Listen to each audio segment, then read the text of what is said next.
श्री नरसिंह सरस्वती अष्टक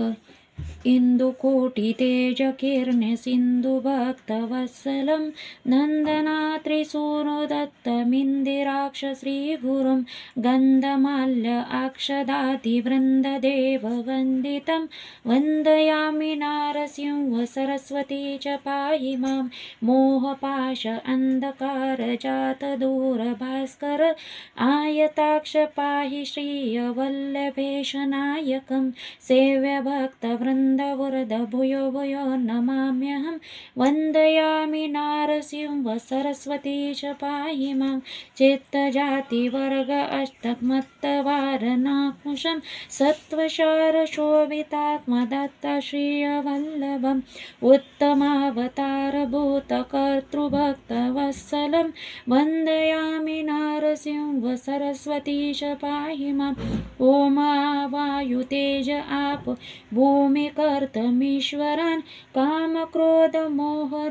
सोमसूर्यलोचनं कामितार्थदातृभक्तकामधेनु श्रीगुरुं वन्दयामि नारसिंह सरस्वती च पाहि माम् पुण्डरीक आयताक्ष कुण्डलेन्दुतेजसं चण्डदुरितखण्डनाथ दण्डधारि श्रीगुरुं मण्डलीकमौलिमार्तण्डभासिताननवरं वन्दयामि नारसिंह सरस्वती च पाहि मां वेदशास्त्रतुत्यपादमादिमूर्ति श्रीगुरुं नादबिन्दुकलातीतकल्पपाद्यसेव्यं सेव्यभक्तवृन्दवरद भूयो भूयो नमाम्यहं वन्दयामि नारसिंह सरस्वती च पाहि माम् अष्टयोगतत्त्वनिष्ठतुष्टज्ञानवारिधं कृष्णवेणीतीरवास पञ्चनदीसङ्गमं कष्टधन्यदूरभक्ततुष्टकाम्यदायकं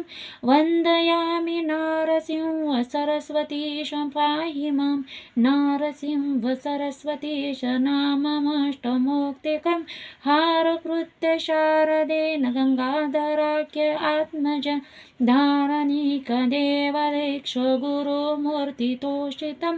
परमानन्दश्रीपुत्रपौत्रदायकम्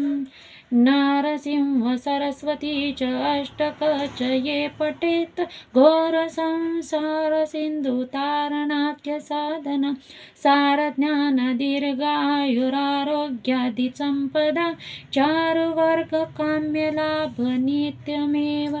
यः पठेत् श्री नरसिंह सरस्वती अष्टक सम्पूर्णम्।